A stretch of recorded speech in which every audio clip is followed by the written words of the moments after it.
purpose of salvation, ரட்சிப்பினுடைய நோக்கம் என்ன? இன்னைக்கு அதெல்லாம் சொல்லி கொடுக்கல பாருங்களேன். தம்பி கொஞ்சம் தருணம் தப்பினா மரணங்கிற மாதிரி லேசா ஆச்சுன்னா அவ்வளவுதான், உன் ரட்சிப்பு கேன்சல் ஆகி போயிடும். பிச்சிப்பு மாதிரி சொல்லி வச்சிருக்காங்க, வாடிடாம பாத்துக்கோ அப்படின்னு. இவங்க சால்வேஷன்னால என்ன சொல்லி கொடுத்துட்டாங்கன்னா, உங்ககிட்ட ஒண்ணு தருவேன், தொலைச்சிடாம பத்திரமா வச்சிருங்கிற மாதிரி சொல்லி கொடுத்தாங்க. ரட்சிப்பை நீங்க பாதுகாக்க வேண்டாம். ரட்சிப்புனா நீங்க பாதுகாக்கப்பட்டுட்டீங்கன்னு அர்த்தம். எப்படி ரட்சிக்கப்பட்டோம், ஏன் ரட்சிக்கப்பட்டோம், இது ரெண்டுமே தெரியும். இதுலயும் கிறிஸ்தவங்களுக்கு குழப்பம் தான் இருக்கு. அதாவது நான் ரொம்ப சுத்த பத்தமா வாழ்ந்து கரெக்டா இருந்தால் கடவுள் எனக்கு ரட்சிப்பை கொடுப்பார். இன்னும் நிறைய பேர், நிறைய மக்கள் என்ன நம்பிட்டு இருக்காங்க, நீ ஒரு கிரியை செய்யணும் அப்படின்னு, ஏதாவது ஒரு கிரியை செஞ்சாதான் ரட்சிப்புன்னு நினைச்சுக்கிட்டு இருக்காங்க. நீங்க எந்த கிரியையும் செய்து ரட்சிக்கப்படவே முடியாது. ரட்சிப்பு ஆனது கடவுளுடைய இலவசமான பரிசாக இருக்கிறது. Christian faith means believing the finished work of Jesus. தேவன் எதை எனக்காக முடித்தாரோ அதை பார்த்துக்கிட்டே இருக்கிறது தான் கிறிஸ்தவ வாழ்க்கை. அப்ப கல்வாரி சிலுவையிலே தேவன் தனது குமாரனை அனுப்பி என் பாவங்கள், என் சாபங்கள், என் தரித்திரங்கள், என் நோய்கள் எல்லாம் நீங்கும்படியாக இயேசுவை கல்வாரி சிலுவையில் மரிக்கும்படி தேவன் அனுப்பினார். அவர் மரித்தார். மரித்த அவரை மூன்றாவது நாள் தேவன் எழுப்பி உன்னதங்களில் உட்கார வைத்தார். இது தேவனுடைய செயலாக இருக்கிறது. இது நாம் விசுவாசிப்பதினால் நாம் ரட்சிப்பை பரிசாக பெற்றுவிட்டோம். இது எப்படின்னா, ஆடாம ஜெயிச்சோமடா பத்தியே ஒரு பயம். ஏன் ரட்சிக்க பத்தி பயம் வருதுன்னா, இது கிரியையில உண்டாயிடுச்சுங்கிறது உள்ள. அதனாலதான் எப்ப பார்த்தாலும் எதை கொடுத்து பயம் வருது. ஒன்னா பிரசங்கியார் சொல்லுவார், இப்படி பண்ண நீ பரலோகம் போக மாட்டேன். வானத்தின் வாழ்க்கையினாலே என்னன்னா, உங்கள் கிரியைகளோடு சம்பந்தப்படுத்தி ஒன்றை யோசிப்பீர்கள் என்றால் இன்னும் அந்த லா கான்சியஸ்ல நீங்க இருக்கிறீங்கன்னு அர்த்தம். எனக்கு ஒரு தீங்கும் இனி வராது. ஏன்? நான் நல்லது செஞ்சேன் கெட்ட செஞ்சேங்கிறது இல்லை. இயேசு எனக்கான அனைத்து தீங்கையும் தன் தலையில சுமந்து தீர்த்து விட்டார். ஆகையினால் எனக்கு தீமை கிடையாது. காலகாலமாய் மனிதனுடைய மனதிலையும் இன்னைக்கும் பதிஞ்சிருக்கிறது என்னன்னா, சாமி பலி கேட்கும். ஏன்னா இவங்க பார்த்த சாமி பூரம் பலி கேட்கும் சாமி. ஆனா வேதாகமத்தில் வெளிப்படுத்தப்பட்டிருக்கிற இந்த தேவன் பலி கேட்கிறவர் அல்ல, நமக்காக பலி ஆனவர். நம்மளால இப்ப ஏன் நன்மையையும் வாழ்வையும் சுகத்தையும் சுதந்திரிக்க முடிய மாட்டேங்குன்னா, உள்ள சின் கான்சியஸ் இருக்குது. ஆனா ரத்தத்தை பார்க்க பார்க்க நமக்கு என்ன வரும்னா, இல்ல என் சார்பில் அவர் பலியானார், என் இடத்தை ஒருவர் எடுத்துக்கொண்டு விட்டார், இன்றைக்கு அவர் இடம் தான் எனக்கு சொந்தம். இது வந்துடுச்சுனாலே ஒரு ஃபெய்த் எஃபோர்ட்லெஸ் அவங்க வாழ்க்கையில இருக்க ஆரம்பிக்கும். அட்ராக்ட் பண்ண ஆரம்பிச்சிடுவீங்க நன்மைகள் எல்லாம். நல்லது செய்து நான் ரட்சிக்கப்படவில்லை, ஆனால் நல்லது செய்யவே ரட்சிக்கப்பட்டிருக்கிறேன். நீங்க ஏதோ ரட்சிக்கப்பட்டேன் அப்படி வாழ மாட்டீங்க. இந்த பூமியில கொஞ்சம் பேருக்கு நல்லது செய்கிற அளவிற்கு பிராணி உள்ளவர்களாக, நன்மை செய்கிற அளவிற்கு பலன் உள்ளவர்களாக நீங்கள் வாழ்வீர்கள். சால்வேஷன் இப்ப கிஃப்டா வந்துடுச்சு. தேவனே உங்க பட்சம் வந்துட்டாரு. கடவுள் உங்களை எம்பவர் பண்றாரு, உங்களை பலப்படுத்துறாரு. எந்த அளவுக்குனா, நற்கிரியைகளை செய்வதற்காக. எபேசியர் புத்தகத்திலிருந்து நம் பாடங்களை படித்து வருகிறோம். அப்போ எபேசியர் புத்தகம் 2வது அதிகாரம் 10வது வசனத்துல இருந்து ஒரு வசனத்தை நான் போதித்தேன். ஒருவேளை அந்த டைம்ல வந்திருந்தீங்கன்னா உங்களுக்கு தெரியும். வேர்ஸ் பை வேர்ஸா மேக்சிமம் இந்த புத்தகத்தில் நாம் பேசிட்டு இருக்கிறோம். அதில் பாருங்க, 10வது வசனம் இப்படி சொல்லுது, நற்கிரியைகளை செய்கிறதற்கு. நற்கிரியைன்னா என்ன அர்த்தம்? Good works. எல்லாம் சொல்லுங்க, குட் ஒர்க்ஸ். இது குட் ஒர்க்ஸா இல்லையா? ஃபீஸ் கட்ட முடியாத பிள்ளைகளுக்கு ஃபீஸ் என்ன பண்றோம்? கட்டுறோம். Good works. வேலை இல்லை அப்படின்னு சொல்லிட்டு இருக்கிறவங்களுக்கு வேலை வாய்ப்பு என்ன பண்றோம்? உருவாக்குகிறோம். Good works. நாம எதுக்காக ரட்சிக்கப்பட்டிருக்கிறோமா? நிறைய பேர் சொல்லிட்டாங்க, பரலோகம் போறதுக்கியா அப்படின்ட்டாங்க. அப்போ போயிருங்க, ஏன் இருக்கீங்க? ரட்சிக்கப்பட்டீங்க தானே? ஆமா. அப்போ அப்படியே கிளம்பிருங்க. அந்த நீங்க முதல் பஸ்ஸை பிடிச்சு மேலே போயிருங்க. பைபிள் அப்படி சொல்லங்க. பைபிள் அப்படியே சொல்லியிருக்குது, ரட்சிக்கப்பட்டதே பரலோகம் போறதுக்குன்னா அப்போ இன்னைக்கு போயிட வேண்டியதானே? நிறைய பேர் பார்க்குறாங்க. ரொம்ப கஷ்டம்னா சொல்லுங்க, ஞானஸ்தான தொட்டியில் எக்ஸ்ட்ரா ஒரு 10 நிமிஷம் வச்சிடலாம். ஞானஸ்தானம் கொடுக்கும் போதே இன்னொரு 10 நிமிஷம் வச்சா அப்படியே என்ன பண்ணிவிடுவோம்? அப்படியாக உங்கள் ஆவி தேவனிடத்திலே போய்விடும். ஆமாம். ரட்சிக்கப்பட்டதின் நோக்கமே பரலோகம் போகிறதுன்னு பைபிளில் போடல. எந்த பைபிளில் படிச்சாங்கன்னு தெரியல. நானும் பைபிள் தான் வச்சுருக்கேன். ஆனால் இவங்க எந்த பைபிள் படித்தாங்கன்னு எனக்கு தெரில. பரலோகம் போகிறதுங்கிறது வாழ்க்கையில் பெரிய நோக்கங்கள்லாம் இருக்குது, அதெல்லாம் செஞ்சு முடிச்சுட்டு போகணும். எதுக்காக நம்ம ரட்சிக்கப்பட்டோமா? அங்கே பாருங்க, வேதவசனம் சொல்லுது பாருங்க, ஏனெனில் நற்கிரியைகளை செய்கிறதற்கு நாம் கிறிஸ்து இயேசுவுக்குள் சிருஷ்டிக்கப்பட்டு தேவனுடைய செய்கையாய் இருக்கிறோம்.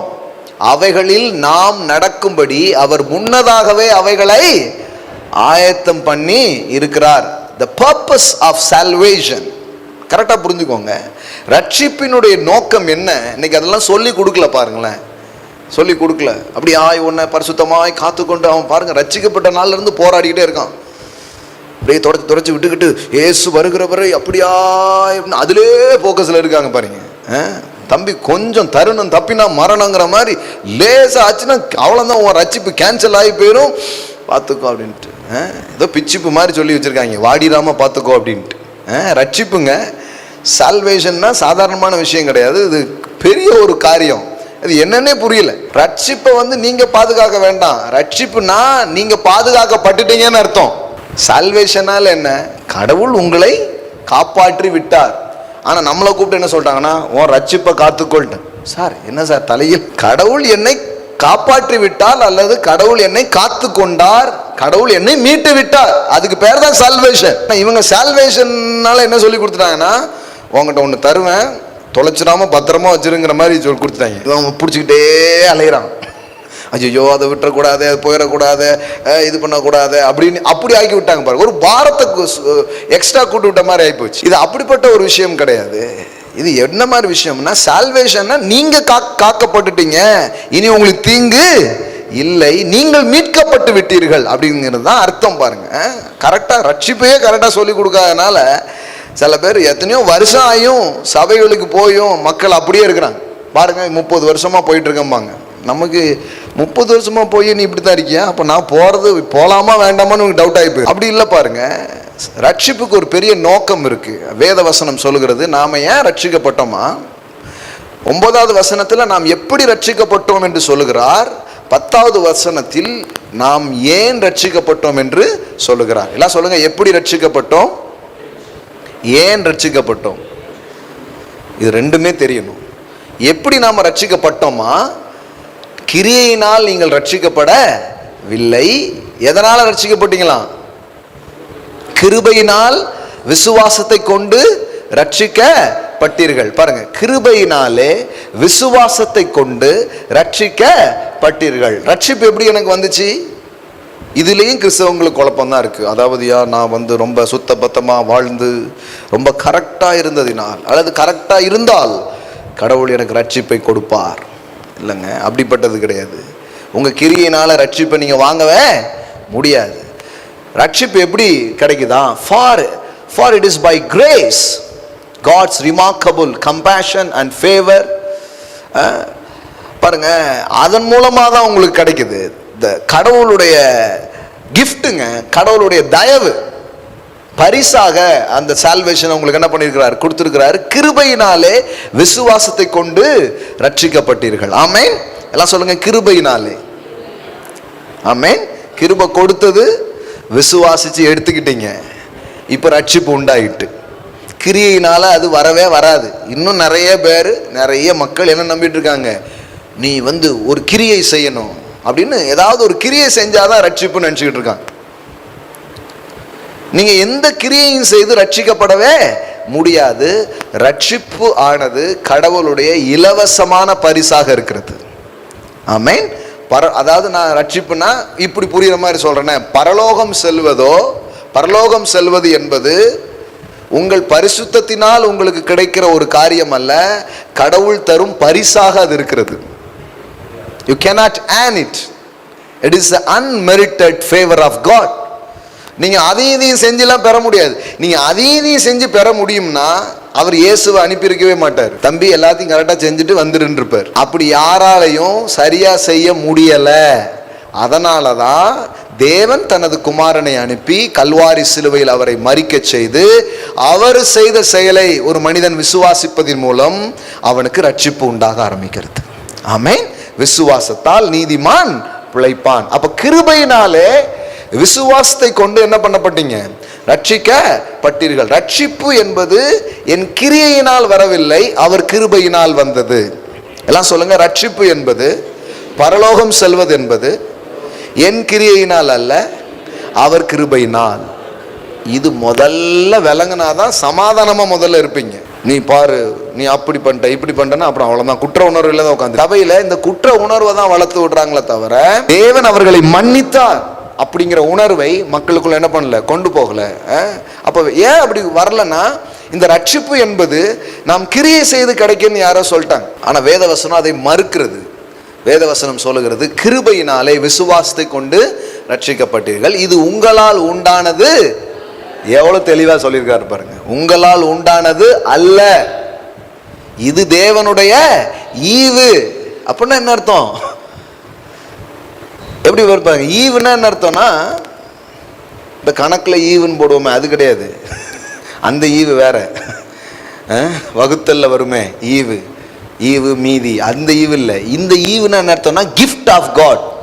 எல்லாம் சொல்லுங்க, கிஃப்ட் ஆஃப் காட். ஆமென். எப்படி போட்டிருக்கு பாருங்க, not through your own effort, and this salvation is not of yourself, not through your own effort. own effortல நான் பார் அப்படியே கரெக்டா இருந்து பரலோகத்துக்கு போக போறாங்க பாருங்க, ஃபெயில்ன்றார் ஆண்டவர். own effortல பண்ணவே முடியாதுப்பாங்கிறார். இவன் பண்ண முடியும்னு ஒரு கூட்டம் நின்றுகிட்டு இருக்கு பாருங்க. கடவுள் சொல்றாரு, அப்ப நீ ஃபெயில். கிருபையின் மார்க்கம் தான் கிறிஸ்தவ மார்க்கமாக இருக்கிறது. ஆமென். அதனாலதான் நம்மளாலையும் மற்றவங்களையா மன்னிக்க முடியும்னா, நம்ம குற்றங்களின் தப்ப கடவுள் நினைக்காம நம்மளை அப்படியே மன்னிச்சிட்டார்.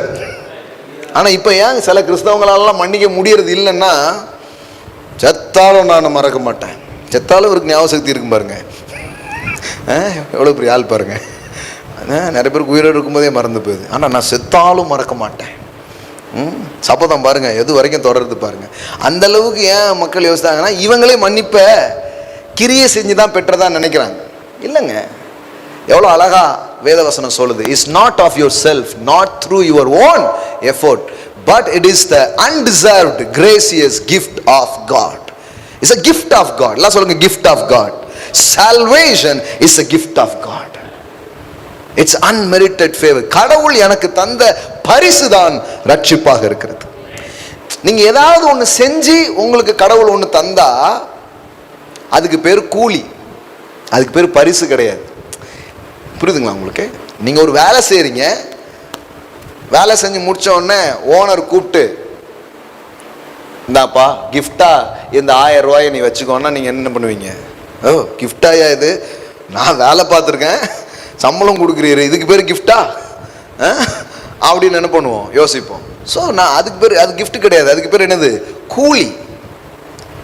ஒரு போட்டியில் நீங்கள் கலந்துக்கிறீங்க, வெற்றி பெறுறீங்க, அங்கே கூப்பிட்டு உங்களுக்கு கொடுக்குறாங்களே, அதுக்கு பேர் கிஃப்ட் கிடையாது, அதுக்கு பேர் என்னது? ரிவார்டு. ரெண்டையுமே மாற்றிட்டோம். அதாவது வெகுமானம் என்பது வேறு, பரிசு என்பது வேறு. அது நீங்க அதுல வெற்றி பெற்றதால் உங்களுக்கு கிடைத்திருக்கிறது. நீங்க ஓடுனீங்க, ஜெயிச்சீங்க, அதனால கிடைச்சிருக்கு. ஆனா இது அப்படி கிடையாது. அன்டிசர்வ்ட், unearned, unmerited favor. So கிருபைங்கிறது அதுதான் பாருங்க, undeserved, unearned. It's an unmerited favor. நான் கரெக்டா பண்ண எனக்கு கிடைச்சிச்சுன்னா அதுக்கு பேர் மெரிட். சொல்றாங்களே மெரிட்ல பாஸ் பண்ண, மெரிட்ல எனக்கு அது கிடைச்சிச்சு அந்த சீட்டு அப்படிம்பாங்கல்ல. பரலோக சீட்டு அப்படி கிடைக்கிறது இல்லை யாருக்கும். பரலோக சீட்டு ஒன்னே ஒன்னுல தான் கிடைக்குது, unmerited favor. ஆமென். எல்லாம் சொல்லுங்க, unmerited favor. அதனால தான் இங்க பலவீனர்களும் ஜெயிக்கிறார்கள், ஆனால் அங்கே பலவான்களும் தோற்கிறார்கள். Under the law, the strongest one failed, but under the grace, the weakest one succeed. ஆமென். அங்க வந்து மோசே மாதிரி பெரிய ஆளு கூட தோத்து போயிடுறாங்க. இங்க ரொம்ப சாதாரண சொல்றாரு, விபச்சாரிகளும் திருடர்களும் உங்களுக்கு முன்னே கடவுளுடைய ராஜ்யத்துக்குள் போகிறார்கள். இவெல்லாம் முழிச்சுக்கிட்டு இருக்கான், என்னங்க அப்படின்ட்டு. அவன்லாம் கிங்டம்குள்ள போறாங்கிறார் இயேசு. இயேசு வார்த்தைங்க.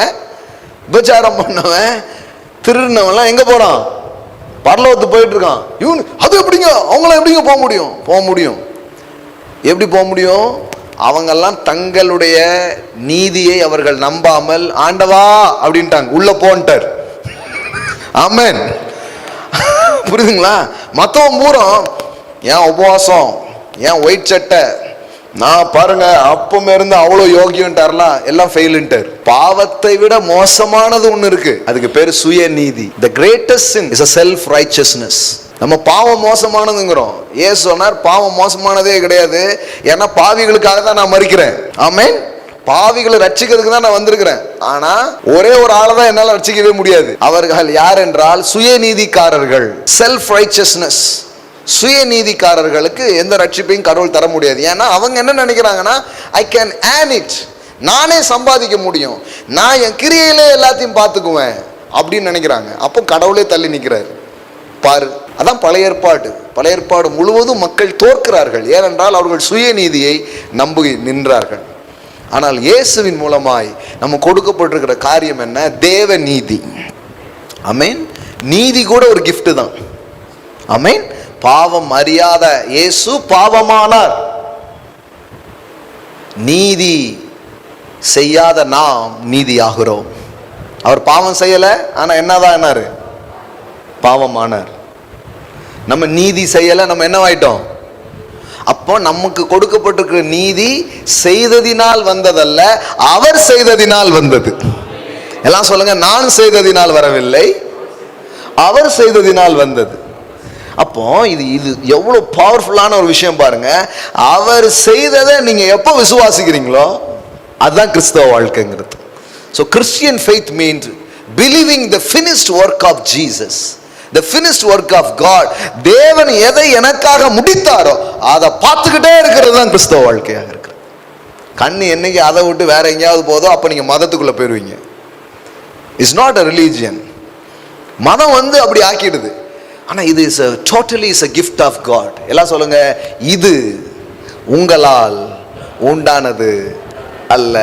இதுனா என்ன? நீங்கள் கடவுளிடத்தில் வருவது, பரலோகம் செல்வது, ரட்சிப்பை பெறுவது எதுவும் உங்களால் உண்டானது அல்ல. இது தேவனுடைய ஈவு. என்ன வார்த்தை பாருங்க. That you have been saved, actually delivered from judgment and given eternal life through faith, not action. And this salvation is not of yourself, not through your own effort, but it is the undeserved gracious gift of God. அப்ப இது கடவுளுடைய பரிசாக இருக்கிறது. ஆமென். எல்லாம் சொல்லுங்க, கடவுள் தனது தாராளத்தினாலே என்னை மன்னித்து விட்டார், என்னை ஏற்றுக்கொண்டு விட்டார். என் குற்றங்களை பார்க்கவில்லை, என் பாவங்களை அவர் பார்க்கவில்லை, என்னை பிள்ளையாக ஏற்றுக்கொண்டு விட்டார், எல்லா ஆசீர்வாதத்துக்கும் சொந்தக்காரனாக மாற்றி விட்டார். ஆமென். இது புரிஞ்சிச்சுனாலே பேட் அண்ட் ஃப்ரீ லைஃப் வந்துடும் பாருங்க. Salvation is a gift. அப்போ எப்படி ரட்சிக்கப்பட்டோம் என்று முதலாவது சொல்லுகிறார். அதற்கு பின்பு ஏன் ரட்சிக்கப்பட்டோம் என்று சொல்லுகிறார். கிருபையினாலே விசுவாசத்தை கொண்டு ரட்சிக்கப்பட்டீர்கள். எப்படிங்கிறது புரிஞ்சிருச்சு. எத்தனை பேர் புரியுது? ரட்சிப்பு எப்படி வந்துச்சு? கிருபையினால. கிருபையினால என்ன? கிருபைங்கிறது என்ன? எனக்காக கடவுள் செய்த கிரியை. பேரு கிருபையில எந்த கிரியையும் கிடையாதுங்க. இல்லைங்க, கிருபையில உங்க கிரியை கிடையாது. கிருபைங்கிறது என்ன? What is meant by grace? The works of God, that is grace. He finished or he done everything for my sake. என்னுடைய ஸ்தானத்தில் நின்று கொண்டு எனக்காக கடவுள் ஒன்றை செய்தார். சொல்றோம் இல்லையா, எல்லாம் கடவுளுடைய கிருபைங்க. அப்படின்னு என்ன அர்த்தம்? எனக்காக கடவுள் ஒன்றை செய்தார். நம்ம கிரேஸ் கிரேஸ் என்ன பேசிட்டே போறோம். சிலர் அது என்னன்னு நம்ம உணர மாட்டோம். எப்படிங்க இது உங்க வாழ்க்கையில நடந்தது?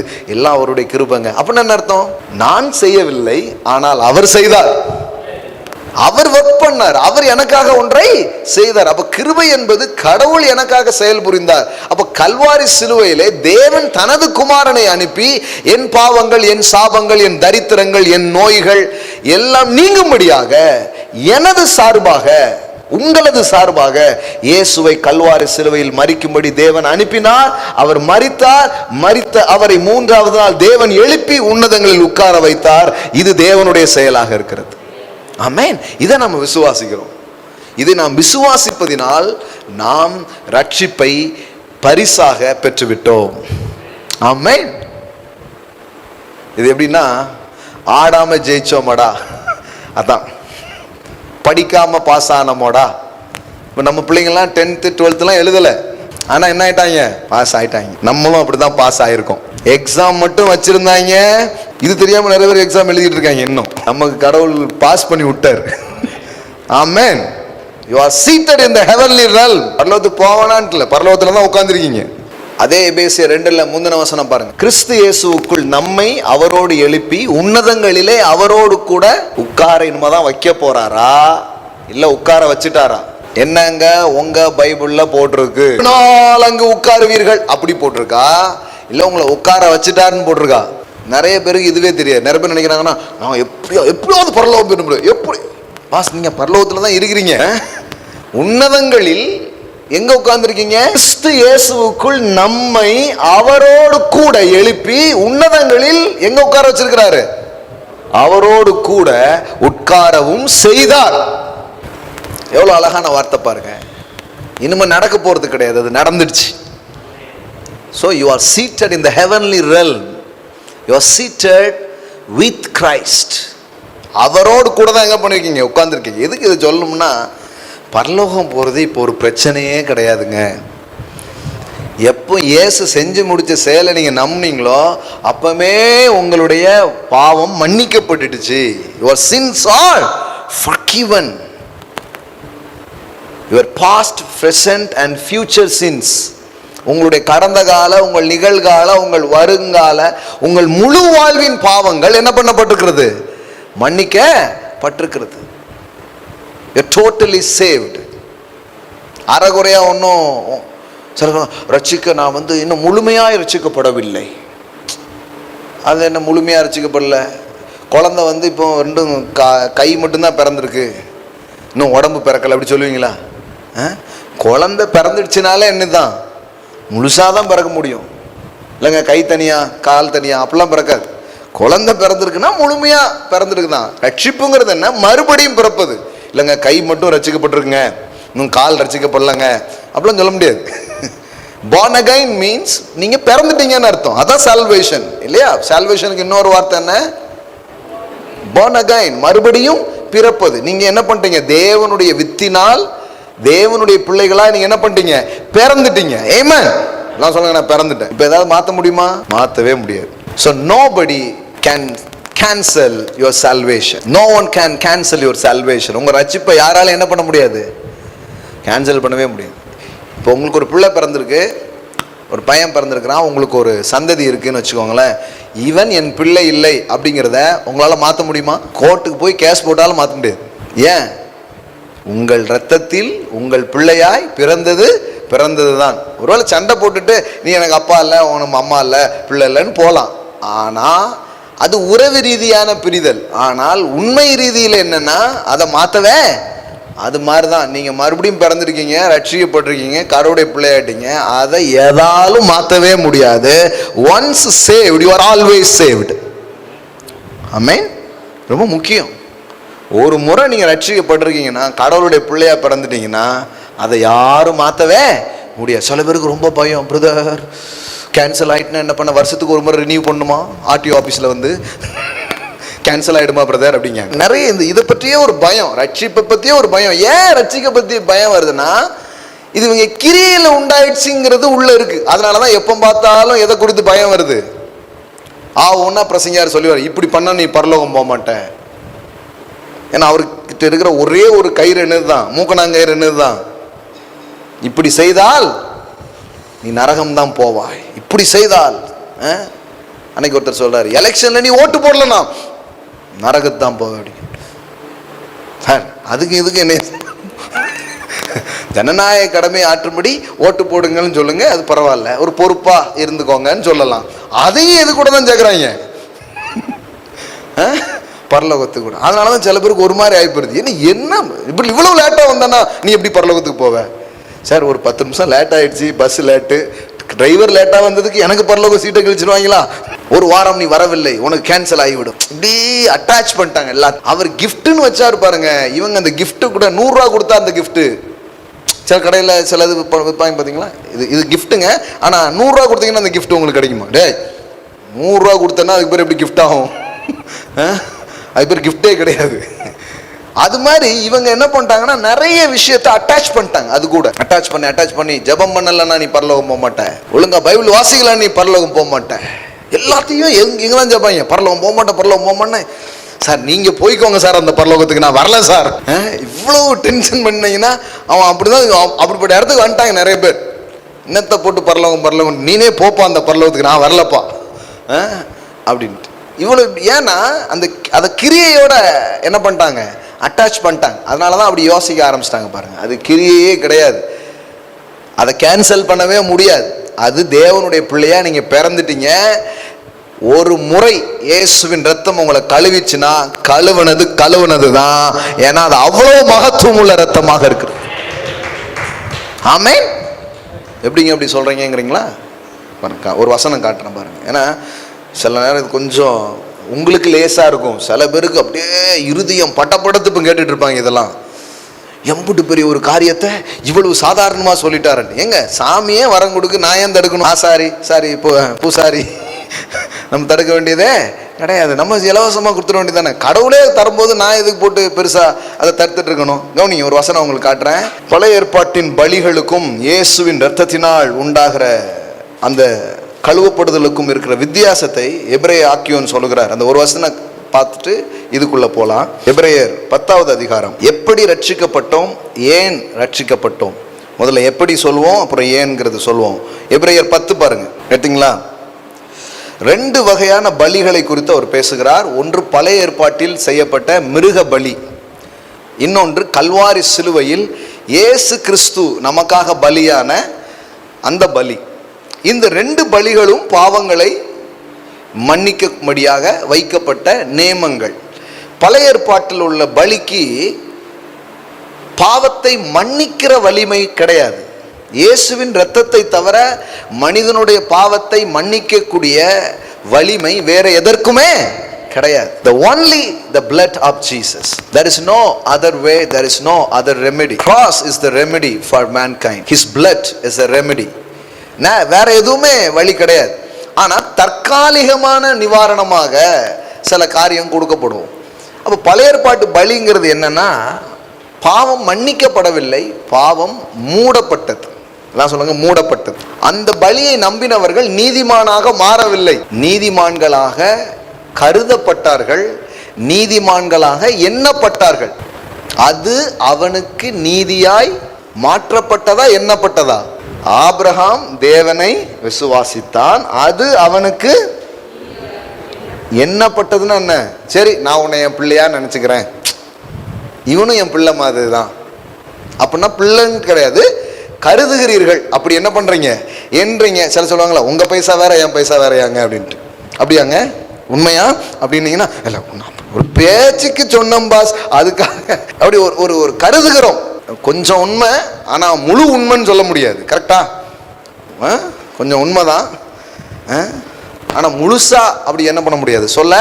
நீங்க என் பிள்ளை மாதிரி அப்படிம்பாங்க, பிள்ளை மாதிரி தான், பிள்ளை கிடையாது. அப்படியா உங்க சொத்தை எனக்கு கொடுத்துருவீங்களா? பிள்ளை மாதிரி. அது மாதிரி நீதிமானாக அவங்க என்ன பண்ணப்பட்டாங்க, எண்ணப்பட்டார்களே தவிர நீதிமான்களாக மாறல.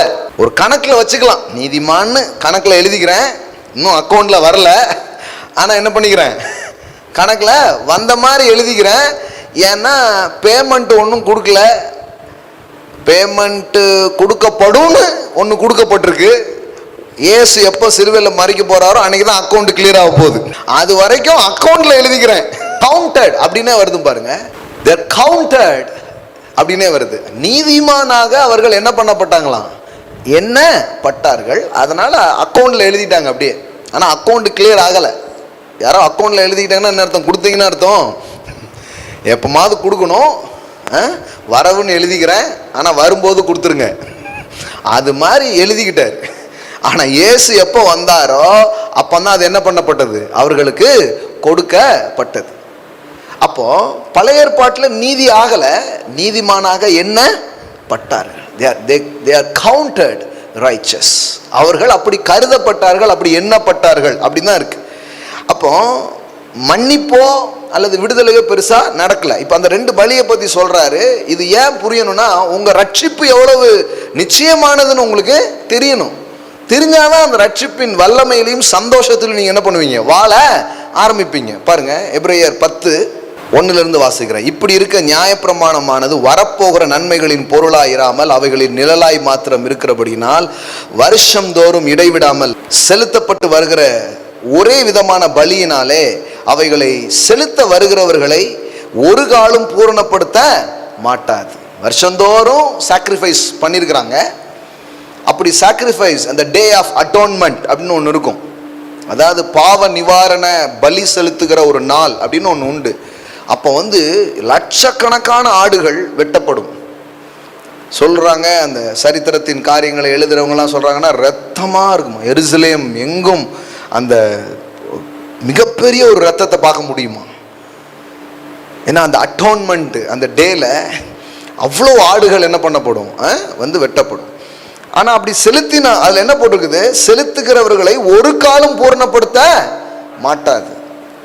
பூரணப்படுத்துமானால் ஆராதனை செய்கிறவர்கள் ஒரு தரம் சுத்தமாக்கப்பட்ட பின்பு இன்னும் பாவங்கள் உண்டென்று உணர்த்தும் மனசாட்சி அவர்களுக்கு இல்லாதிருப்பதினால் அந்த பலிகளை செலுத்துகிறது நிறுத்தப்படும் அல்லவா. உள்ள அந்த மன்னிப்பின் நிச்சயத்தை அவர்கள் பெற்றிருப்பார்கள்னா கண்டிப்பா பலி செலுத்த மாட்டாங்க. ஆனா இவன் வருஷம் வருஷம் ஆட்டை பிடிச்சிட்டு வரான். ஏன் ஆட்டோ நிக்கலங்க, அதனால ஆட்டை பிடிச்சிட்டு வந்திருக்கேன் அப்படின்னு என்ன பண்றான், கொண்டு வந்துகிட்டே இருக்கிறான். பாருங்க, அப்படி நிறுத்தப்படாதபடியினால் பாவங்கள் உண்டென்று அவைகளினால் வருஷந்தோறும் நினைவு கூறுதல் உண்டாயிருக்கிறது. மரம் உள்ள ஃபுல்லா சின் கான்சியஸ் இருக்கு. அந்த சின் கான்சியஸ ஐ எம் a sinner, நான் ஒரு பாவி, எனக்கு என்னைக்குனாலும் தண்டனை வரக்கூடும் அப்படிங்கிற அந்த அந்த சின் கான்சியஸ், த கான்சியஸ் ஆஃப் கண்டம்னேஷன்ஸ், இதெல்லாம் உனக்குள்ள இருந்தது பாருங்க மனுஷனுக்குள்ள. அதை இந்த மிருகங்களுடைய பலியினால என்ன பண்ண முடியல, நீக்கவே முடியல. அல்லாமலும் காளை வெள்ளாட்டுக்கடா இவைகளின் இரத்தம் பாவங்களை நிவர்த்தி செய்ய மாட்டாதே. அப்போ எந்த மிருக பலியும் மனிதனின் பாவங்களை மன்னிக்கவோ கழுவவோ விடுவிக்கவோ முடியாது. அப்ப ஏன் அது வைக்கப்பட்டது, கொடுக்கப்பட்டது? சும்மா ஒரு கணக்குக்காக. சரி, இவனுக்கு கொஞ்சம் ஒரு நிம்மதி வரணுமேங்கிறதுக்காக வைக்கிறாருப்பா, இங்க வா, தப்பன்ட்டே, ஆமா இப்ப இந்த ஆட்டு மேல கை வை, சரியா, சரி, உன் பாவத்தை பூரா சொல்லிடு, அப்படி சொல்லிக்கிட்டே இருப்பான். சரி, இப்போ உன் பாவம்லாம் என்ன பண்ணிடுச்சு, இந்த ஆட்டு மேல போயிடுச்சு, சரியா, இப்ப பாரு உன் பாவத்துக்கு என்ன நடக்குதுன்னு பாரு, ஒரு வெட்டு ரத்தமா சிந்தும், அதை போட்டு எரிச்சு சாம்பல் ஆக்கிடுவான். பார்த்தியா என்ன ஆயிடுச்சு, பாவம் மன்னிக்க போயிடுச்சு, ஓகேவா, மன்னிக்க போயிடுச்சு, இப்படியே போயிருந்தான். ஒரு வருஷத்துக்கு கொஞ்சம் தாக்கு பிடிக்கி அவன் மனசுல, என் பாவம் மன்னிக்க போட்டு என் பாவம் எரிஞ்சிடுச்சு. சிலர் பார்த்தீங்களா, உங்களுக்கு மனசு சரியில்லைன்னா கடகடன்னு ஒரு பேப்பர்ல எழுதி கொளுத்திருங்க, அதுல ஒரு சின்ன சமாதானம். பார்த்துருக்கீங்களா நீங்க, ஏதாவது உங்களுக்கு பிரச்சனைனா அப்படியே கடகடன்னு அதை பேப்பர்ல எழுதி அதை அப்படியே தீ வச்சு கொளுச்சிடும். இப்போ என்ன ஆயிடுச்சு, பிரச்சனை எல்லாம் போயிடுச்சு. பிரச்சனை இருக்கு, ஆனா நம்மளுக்கு என்னதுன்னா போன மாதிரி ஒரு சமாதானம். அப்படி ஒரு சமாதானத்துல தான் அவங்க என்ன பண்ணிருக்கிறாங்க, இருந்திருக்கிறாங்க. நல்லா கவனிங்க, அப்படி ஒரு நிழலாட்டமான ஒரு சமாதானத்துல அவங்க இருந்திருக்கிறாங்க. இன்னொரு ஆட்டை பிடிப்பாங்க, இது மேல கை வை, பாவத்தெல்லாம் சொல்லு, சொல்லியாச்சு, இந்த ஆட்டை கண்ணுக்கே தெரியாத இடத்துல கொண்டு விட்டுட்டு வாங்கடா அப்படின்னு சொல்லி விட்டுருவாங்க. அதுக்கு பேர் போக்காடு. ஒரு ஆடை பலி செலுத்துவாங்க, இன்னொரு ஆடை என்ன பண்ணுவாங்க, போக்காடு. போக்காடுன்னா என்ன அர்த்தம்னா, அதால திரும்பி வர முடியாத ஒரு இடத்துல கொண்டு போய் விட்டுருவாங்க. அதுக்கப்புறம் அந்த இது வரவே வராது, அந்த ஆடு எங்கேயோ போயிடும். பிடிச்சியா, அவன் பாவம் எங்கேயோ போயிடுச்சு, ஓகேவா, ஓகே ஓகே. ஆனா கொஞ்ச நாள் ஆன உடனே பாஸ் கன்வின்ஸ் ஆகலையே, ஒருவேளை அந்த ஆடு திரும்ப வந்துடுச்சுன்னா, அப்போ ஒரு டெம்பரவரி சொல்யூஷனா அது இருந்ததை தவிர பர்மனன்ட் சொல்யூஷனா அவங்களுக்கு என்ன பண்ணல, மாறவே இல்லை. எவ்வளவு அழகா சொல்லுது பாருங்க. ஆனா கடவுளுடைய திட்டமும் நோக்கமும் என்ன அப்படின்னு பார்த்தீங்கன்னா, ஆகையால் அவர் உலகத்தில் பிரவேசிக்கும் போது பலியையும் காணிக்கையும் நீர் விரும்பவில்லை, ஒரு சரீரத்தை எனக்கு ஆயத்தம் பண்ணினீர். ஒவ்வொரு வரியும் ரொம்ப ஆழமா இருக்கு, டைம் தான் கம்மியா இருக்கு. பலியை நீர் விரும்பவில்லை. ஒன்று தெரிஞ்சுக்கோங்க, கடவுளுக்கு எந்த பலியும் தேவையில்லை. இதுவே பெரிய வெளிப்பாடு. நம்ம என்ன நினைக்கிறோம்னா, கடவுளுக்கு பலி தேவை போல, முதல்ல மிருக பலியா கொடுத்துட்டு இருந்தோம், அதுக்கப்புறம் தன் குமாரனே பலியாகணும் போல. அப்படி குமாரனே பலியான உடனே தான் கடவுளுக்கு என்ன வருது, ஒரு சாந்தி வந்துடுது. ரத்தத்தை பார்த்த உடனே சாமி என்ன ஆயிருந்தாரு, சாந்தமாயிடுறாருன்னு சாமிக்கு பலி தேவைன்னு நம்ம நினைச்சிட்டு இருக்கிறோம். ஆனா எவ்வளவு அழகா சொல்லுது பாருங்க,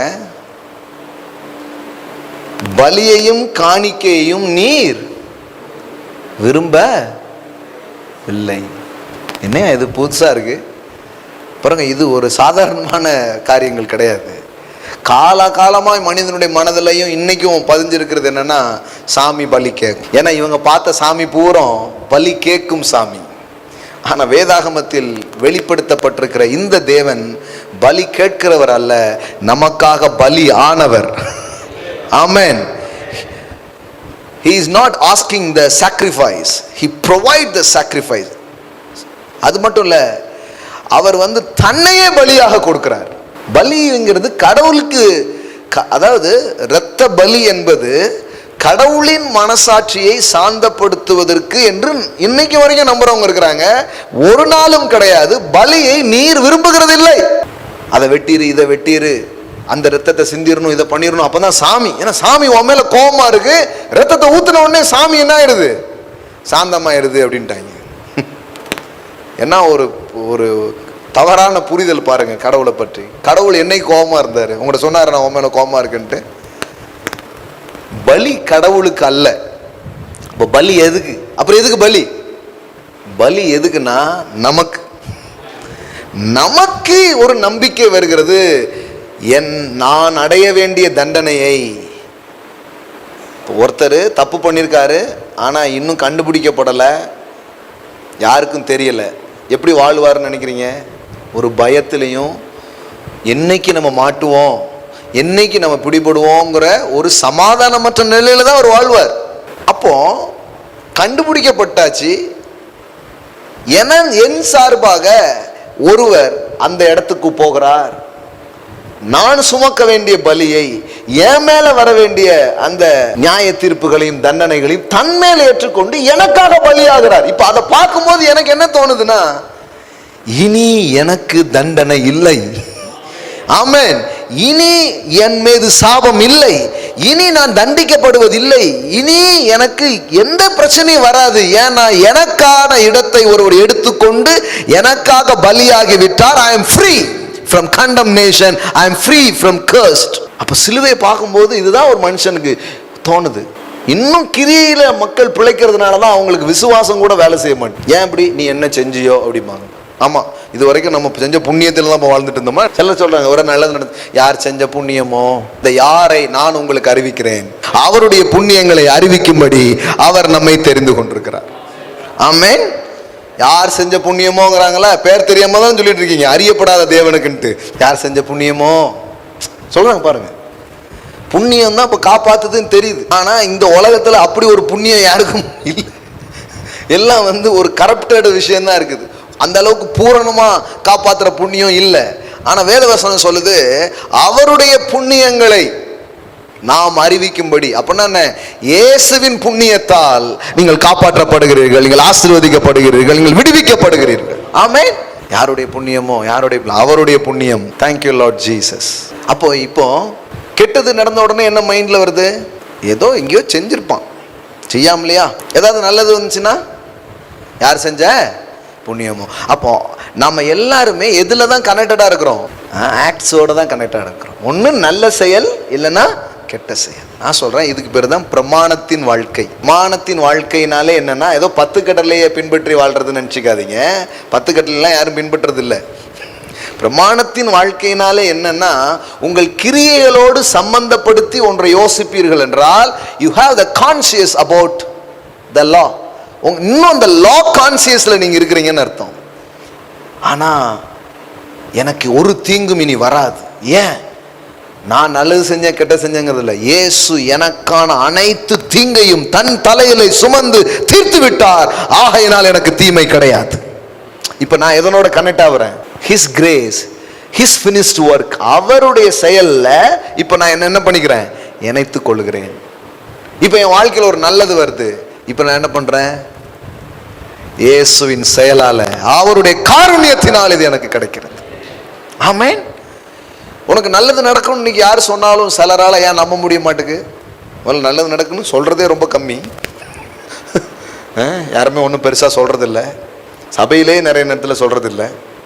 அவனை இன்னும் அடுத்த அலையில ஒன்ன பாரு அப்படின்றாங்க. ஐயோ அப்படின்னு. ஆனாலும் நல்லது நடக்குன்னு சொன்னா கூட ஏன் நம்ப முடிய மாட்டேங்குது மனிதர்களால? யோசித்து பாருங்க. ஏன்னா டக்குன்னு எங்க போகுது? அது இதுன்னு இருக்கு. நமக்கு நல்லது எங்க நடக்க போகுது? நம்ம செயலை யோசிக்கிறோம். அதனாலதான் நமக்கு அதை பிலீவ் பண்ண முடிய மாட்டேங்குது. ஆனா நான் சொல்றேன், உங்க செயலால் அல்ல, இயேசுவின் செயலால் உங்களுக்கு நன்மைகள் நடக்கிறது. ஆமென். உங்களுக்கு நன்மை நடக்கும்னு உங்களால் நம்ப முடியும். எப்போ முடியும்னா இந்த பலியை பார்க்கும்போது, என் தீமைகள் அவர் மேல் வந்தது, அவர் நன்மை எல்லாம் என் மேல வந்திருக்கு, நான் நல்லா இருப்பேன். உலகத்தின் பாவத்தை சுமந்து தீர்த்த தேவ ஆட்டுக்குட்டி என் பாவத்தையும் சுமந்துட்டாரு, உலகத்தின் பாவத்தையும் சுமந்துட்டாரு. உலகத்துக்கு அது தெரியல, அது அக்கௌண்ட்ல இருந்தும் காசு இல்லாம வாழுது. எனக்கு அக்கௌண்ட்ல இருக்குன்னு தெரியுது, நான் எடுத்துட்டு வாழ போறேன். இவ்வளவுதான் விஷயம். சுவிசேஷத்தை ஏன் சொல்லணும்? ஏன்னா அவன் பேர்ல கோடிக்கணக்கில் ஆண்டவர் போட்டிருக்காரு, ஆனாலும் பிச்சைக்கார மாதிரி வாழ்றான். நமக்கு போட்டிருக்கிறதும் தெரியுது, எடுக்கவும் தெரியுது, அதனால செல்வந்தர்களாக வாழுகிறோம். விளங்குதுங்களா உங்களுக்கு? அப்ப இப்போ இப்போ இப்போ எதனோட கனெக்ட் பண்ணிக்கிறேன் என்ன? நான் மெய்யான அந்த பலியோட, மெய்யான இயேசு செய்து முடித்த செயலோட என்ன, இந்த கான்சியஸ்ல நீங்க வளர்ந்தாலே உங்க வாழ்க்கையில சுகமும் விடுதலையும் விசுவாசமும் நன்மையும் எஃபோர்ட்லெஸ்ஸா ஃப்ளோ ஆகிறத நீங்க பார்க்க ஆரம்பிப்பீங்க. ஏன்னா நம்ம எல்லாருக்குமே இந்த ஒர்க் கான்சியஸ் தான் இருக்குது. நம்ம எல்லாருக்குமே இந்த கிரியையின் மனப்பான்மை தான் உள்ளுக்குள்ள ஆழமாக போடப்பட்டிருக்கிறது. நான் சொல்றேன், அது பிடுங்கப்பட வேண்டும். நீங்க எதனோட உங்களை கனெக்ட் பண்ணணும்னா Christ and his finished work. அதனோட உங்களை கனெக்ட் பண்ணி யோசித்தீங்கன்னா உங்க மைண்ட்ல என்ன வரும்? நிச்சயமாய் நான் நன்றாக இருப்பேன், ஏனென்றால் இயேசுவின் செயலால் நான் நன்றாக இருக்கிறேன். ஆமென். நிச்சயமாகவே நான் ஆசீர்வதிக்கப்படுவேன், ஏனென்றால் இயேசு எனக்காக எல்லாவற்றையும் செய்து முடித்திருக்கிறார். நிச்சயமாகவே எனக்கு நன்மை நடக்கும். நான் நல்லவங்கிறதுனால அல்ல, அவர் நல்லவருங்கிறதுனால. எப்படி கனெக்ஷன் போயிட்டு பாருங்க. இப்ப ஆசீர்வாதம் வந்தாலும் உங்களுக்கு பெருமை வராது. ஏன்? ஏன்னா நீங்க கிரியையில ஆசீர்வாதத்தை பெறல. எதனால பெற்றீங்க? கிருபையினால. அதுல வச்சே கண்டுபிடிச்சிடலாம் யாரு. சில பேர் ஆசீர்வாதத்தை பேசுறாதீங்க பிரதர், அப்புறம் மக்கள் பெருமைக்குள்ள போயிருவாங்க. போகவே முடியாது. வர வர அழுகதான் வரும். ஆசீர்வாதம் வர வர என்னதான் வரும்? அழுகதான் வரும். ஆண்டவரே எனக்கா இத்தனை கிருபை, இப்படியேதான் பாட்டு தான் வரும். ஏன்? நான் ஒண்ணுமே பண்ணலையே ஆண்டவரே பெருசா, எனக்கு போய் கோடி கோடியாக கொடுத்துக்கிட்டு இருக்கிறீர அப்படிங்கிறது வரும் பாருங்க. அதுதான் கிருபையினாலே செழிப்பது. அவர்களுக்கு பெருமை வரவே முடியாது. ஆனா அந்த சுய கிரியையில வர்றான் பாருங்க, சொல்றாங்க self made millionaire. No no no no. அங்க ப்ரௌடு கண்டிப்பா வந்துடும். ஒரு பயலுக்கும் கொடுக்க மாட்டான். நான் சம்பாதிச்சேன், நான் யாருக்கு கொடுக்கணும்? அதனாலதான் அங்க கிவிங்கும் இருக்காது. அங்க ஏன் கொடுத்தல் வராதுன்னா, நான் உழைச்சேன். அங்க நீங்க எதையும் கேட்டானா தரமாட்டாங்க. என்னோடு நாத்து நட்டாயா களை பிடுங்கினாயா உனக்கு ஏன் கொடுக்க வேண்டும் உதவி அப்படின்றாங்க. நான் நட்டேன், நான் நீர் பாய்ச்சினேன், நான் பிடுங்கினேன், போடா ஒருத்தருக்கு தர மாட்டேன். I am a self made millionaire. நம்ம அதை பத்தி பேசல. we are talking about the God's made millionaires. ஆமென். நான் அவருடைய காருண்யம் என்னை பெரியவனாக்கிட்டு. I am what I am by the grace of God. சும்மா ஏதோ நான் பணக்காரன் ஆயிரல, சும்மா நான் எப்படியோ எளிமை வரல. அவருடைய அன்பும் தயவும் கிருபையும் என்னை அப்படியே உயர்த்தி இவ்வளவு தூரம் கொண்டு வந்திருக்குங்க. நானும் 4 பேருக்கு அந்த பெருமையும் இருக்காது, உதவணுங்கிற எண்ணமும் வரும். ஏன்னா இலவசமாய் பெற்றேன், இலவசமாய் கொடுக்கிறேன். ஆமென். It is a favor, it is a grace. நான் நன்மை எப்போ செய்வேன்னா, நான் நன்மையை பெற தகுதி இல்லாத போது எனக்கு ஒரு நன்மையை செய்தார், அப்பதான் நான் நன்மையை ரிலீஸ் பண்றேன். அது வரைக்கும் நான் நன்மையை ரிலீஸ் பண்ண போறதே கிடையாது. அப்ப கரெக்டா புரிஞ்சுக்கோங்க, இது எவ்வளவு ஆழமான ஒரு காரியம். இப்ப எதனோட நம்மளை கனெக்ட் பண்றோம்னா இயேசுவின் செயலோடு. அப்ப பழைய ஏற்பாட்டினுடைய அந்த பலி இப்படி இருந்தது. ஆனால் இயேசுவின் மூலமாக நடந்த அந்த காரியம் அது என்ன? பாருங்க, தேங்க்யூ லார்ட் ஜீசஸ். 6வது வசனம், சர்வாங்க தகன பலிகளும் பாவ நிவாரண பலிகளும் உமக்கு பிரியமானது அல்ல என்றீர். பாருங்க, திரும்ப திரும்ப என்ன வருது? கடவுளுக்கு எது பிடிக்கல? கடவுளுக்கு பலி தேவை இல்லை. எல்லாம் சொல்லுங்க, கடவுளுக்கு பலி தேவை இல்லை. அப்ப பலி எதுக்கு? பலி எதுக்குன்னா நமது மனசாட்சியை பூரணப்படுத்துவதற்காகவே இரத்தம். கடவுளின் மனதை சாந்திப்படுத்துவதற்கு அல்ல. ஏன்னா கடவுள் ஏற்கனவே சாந்தியாகத்தான் இருக்கிறார். ஜெகோவா சாந்தி, அவர் பேரே என்னதுதான்? சாந்தின்னு நிறைய பேர் அஃபண்ட் ஆகுறீங்க, புரியுது? தமிழ்ல வந்து சாந்தினா என்னது? அமைதிக்கு பெயர் தான் சாந்தி. அல்வா கடை நம்ம ஊர்ல என்ன மாதிரி சாந்தி பாருங்க, சாந்தியில தான் அதிகமான வியாபாரம் நடக்கும். ஷாலோம், அதுக்கு என்ன தமிழ் வார்த்தை? சாந்தி நிலையம்னு பேர் வைக்கணும் நம்மலாம். ஷாலோம் ஹவுஸ் அப்படின்னு வச்சிருந்தோம், ஒரு பேருக்கு புரிய மாட்டேங்குது. நம்ம தெருவில் சாந்தி நிலையம்னு வச்சு பாருங்க, 50 பேருக்கும் புரியும். புரியுதா உங்களுக்கு? கடவுளுக்கு வந்து அவர் பேரே யெகோவா ஷாலோம். அப்படின்னா என்ன அர்த்தம்? நானே சமாதானம். அப்ப அவருக்கு சமாதானம் இல்லாம போயிடுச்சா? அவர்லாம் சமாதானமாக தான் இருக்கிறாரு, நம்ம தான் சமாதானத்தை இழந்தோம். இப்ப சிந்தப்பட்ட ரத்தம் கடவுளின் மனசாட்சியை சரிப்படுத்தவில்லை, நமது மனசாட்சியை சரிப்படுத்துகிறது. ஒருவர் எனக்காக பலியாகிறத பார்க்கும்போது, அடிக்கப்பட்டதை பார்க்கும்போது, தண்டிக்கப்பட்டதை பார்க்கும்போது எனக்கானதெல்லாம் அவர் மேல வந்துடுச்சு. மெய்யாகவே அவர் நமது பாடுகளை ஏற்றுக்கொண்டு நமது துக்கங்களை சுமந்தார். ஆனா இவன் என்ன நினைச்சிட்டானா, இவர் கடவுளால வாதிக்கப்படுகிறார், அடிக்கப்படுகிறார்னு நம்ம எண்ணினோமா. ஏசாயா 53 சொல்றாரு, நீங்க என்ன நினைக்கிறீங்க? கடவுள் போட்டு அவரை, கடவுள் போட்டு பண்ணலங்க, நம்ம தான் போட்டு தரணும் அவரை. பேதுரு சொல்றார், நீங்கள் அவரை கொலை செய்தீர்கள், தேவனோ அவரை மரித்தோரிலிருந்து எழுப்பினார். அப்போ நம்முடைய பாடுகளை ஏற்றுக்கொண்டு நம்முடைய துக்கங்களை சுமந்தார். நீங்க சிலுவையை பார்க்க பார்க்க நான் சொல்றேன், அங்க ஃப்ரீடமும் அங்க சால்வேஷனும் சுகமும் உங்க மேல பாய ஆரம்பிக்கும். How much you look at cross, how much you meditate cross, how much you meditate the finished work of Christ. அதை தியானிக்க தியானிக்க அதை பார்க்க பார்க்க, அதனாலதான் டெய்லி கம்யூனியன் எடுக்க சொல்றாரு. Take communion. ஏன்? என்ன நினைவு கூறும்படி இதை செய்யுங்க. இதை நீ நினைச்சிட்டன்னா நீ வாழ்ந்துருவேங்கிறார். நம்மளால இப்ப ஏன் நன்மையையும் வாழ்வையும் சுகத்தையும் சுதந்திரிக்க முடிய மாட்டேங்குன்னா, நமக்குள்ள ஏகப்பட்ட அந்த கான்சியஸ் ப்ராப்ளம் இருக்குது, உள்ள சின் கான்சியஸ் இருக்குது, உள்ளுக்குள்ள ஏதோ நன்மையை ரிசீவ் பண்ண முடியாத அளவுக்கு தடைகள் நம்ம மனதில் இருக்கிறது. ஆனா ரத்தத்தை பார்க்க பார்க்க நமக்கு என்ன வரும்னா, இல்ல இல்ல, என் சார்பில் அவர் பலியானார். ஆமென். என் இடத்தை ஒருவர் எடுத்துக்கொண்டு விட்டார், இன்றைக்கு அவர் இடம் தான் எனக்கு சொந்தம். இது வந்துடுச்சுனாலே ஒரு ஃபெய்த் வந்து எஃபோர்ட்லெஸ்ஸா உங்க வாழ்க்கையில இருக்க ஆரம்பிக்கும். அட்ராக்ட் பண்ண ஆரம்பிச்சிடுவீங்க நன்மைகள் எல்லாம். You will attract the blessings of God. So இதை நினைவு கூறுங்க, இதை செய்யுங்கிறார். ஆஃபன் அப்படிங்கிற வார்த்தை இருக்கு ஆங்கிலத்தில். அப்படின்னா என்னன்னா, எவ்வளவு தூரம் உங்களால முடியுமோ அவ்வளவு தூரம் இதை என்ன பண்ணுங்க, எடுங்கிறார். கம்யூனியன் என்ன? கம்யூனியனா ஏதோ எடுத்து சரக்குன்னு மடக்குன்னு குடிச்சிட்டு போறது இல்லை. Just meditate. டாடி, இதுதான் என்னை ஆசீர்வதிக்கு, இது ஆசீர்வாதத்தின் பாத்திரம். நான் என் வாழ்க்கையில இனிமே ஒரு தீங்கு வர முடியாது. ஏனென்றால் இயேசுவின் சரீரத்திலே என்னுடைய நோய்கள் சுமக்கப்பட்டிருக்கிறது, இயேசுவின் சரீரத்திலே என்னுடைய அக்கிரமங்கள் சுமக்கப்பட்டிருக்கிறது, இயேசுவின் சரீரத்திலே என்னுடைய மரணங்கள் சுமக்கப்பட்டிருக்கிறது, இயேசுவின் சரீரத்திலே என்னுடைய தரித்திரம் சுமக்கப்பட்டிருக்கிறது.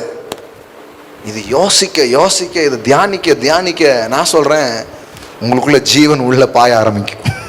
ஆமென். அதனாலதான் சொல்றாரு இதை செய்யுங்க அப்படிங்கிறாரு. கவனிங்க, அப்ப சாக்ரிஃபைஸ் வந்து யாருக்கு தேவையில்லை? கடவுளுக்கு தேவையில்லை. அப்ப சாக்ரிஃபைஸ் ஏன் வச்சாங்க? நமக்காக. எல்லாம் சொல்லுங்க, நமக்கு. ஏன்னா நமக்கு அது நீங்கணும். பாருங்க, 10வது அதிகாரத்தின் 20வது வசனத்தை வாசிக்கிறேன் பாருங்க. எபிரேயர் 10:20. அந்த மார்க்கத்தின் வழியாக பிரவேசிப்பதற்கு அவருடைய இரத்தத்தினாலே, அதாவது இயேசுவின் இரத்தத்தினாலே நமக்கு தைரியம் உண்டாயிருக்கிற படியினால். ரத்தத்தை பார்க்கும்போது யாருக்கு தைரியம் வருது? நமக்கு தைரியம் வருது. the boldness through the blood of Jesus. நமக்கு ஒரு கான்ஃபிடன்ஸ் வருது பாருங்க. தேவனுடைய வீட்டின் மேல் அதிகாரியான மகா ஆசாரியர் நமக்கு ஒருவர் இருக்கிறபடினாலும் 22 பாருங்க, துர் மனசாட்சி நீங்க. துர் மனசாட்சினா அந்த டாக்ஸிக் தாட்ஸ், அதாவது ஒரு விஷம், இதெல்லாம் அதான் துர்மனசாட்சி. ஒரு கில்ட்டி கான்சியஸ், கடவுளை நெருங்க முடியாத அளவுக்கு இருக்கிற ஒரு எப்படி வருது பாருங்க, ஈவில் கான்சியஸ், த டாக்ஸிக் தாட்ஸ், தீமையான எண்ணங்கள். இது எல்லாமே நம்மளை விட்டு போதான். எப்படி போதான் அங்க பாருங்க, துர்மனசாட்சி நீங்க தெளிக்கப்பட்ட இருதயம் உள்ளவர்களாயும் சுத்த ஜலத்தால் கழுவப்பட்ட சரீரம் உள்ளவர்களாயும் உண்மையுள்ள இதயத்தோடும் விசுவாசத்தின் பூரண நிச்சயத்தோடும் சேர கடவோம். அப்போ இயேசுவின் ரத்தம் என்ன பண்ணுது, இந்த கான்சியஸ் எல்லாம் கிளென்ஸ் பண்ணி துர்மனசாட்சியை நீக்கி கடவுள் கிட்ட போறதுக்கே நமக்கு ஒரு தைரியத்தை கொடுத்துருது. நம்ம சில நேரத்தில் என்ன நினைச்சிடறோம்னா, கடவுள் நம்ம கிட்ட வர்றதுக்கு இந்த பலி தேவை போலன்னு கடவுளுக்கு பலி இப்படி தூக்கி போட்டுட்டோம். கடவுள் அந்த பலியில திருப்தியான பிறகுதான் கடவுள் நம்ம கிட்ட வருவார் போல அப்படின்ட்டு. இல்லைங்க, கடவுளா நம்மளை விட்டு ஓடினாரு. ஏதேன் தோட்டத்துல ஓடி போய் பாவம் செஞ்ச உடனே ஓடி போய் ஒளிஞ்சுக்கிட்டது கடவுளா மனுஷனா? இனிமே உன்னை நான் பார்க்கவும் மாட்டேன், உங்ககிட்ட பேசவும் மாட்டேன், இவங்க கூட யாரும் அண்ணன் தண்ணி புறவக்கூடாது அப்படின்னு துண்டை உதறிட்டு கடவுள் போயிட்டாரா? இன்னிலிருந்து இவனை இந்த ஏதேன் தோட்டத்திலிருந்து தள்ளி வைக்கிறேன் அப்படிலாம் கடவுள் மனுஷனை விட்டு ஓடலைங்க, மனுஷன் தான் ஓடனான். புரியுதுங்களா உங்களுக்கு? ஆனால் இது எவ்வளோ மைண்டில் எழுதியிருக்கும். காலாகாலமாக ஏதாவது தப்புன்னு ஆண்டவர் உன்னை விட்டுட்டார் தம்பி, உன்னை விட்டுட்டு போயிட்டாருன்றான். கடவுள் எப்படா என்னை விட்டுட்டு போவார்? கடவுள் என்னை விட்டு விலகுவதும் இல்லை, என்னை கை விடுவதும் இல்லை. ஆமென்.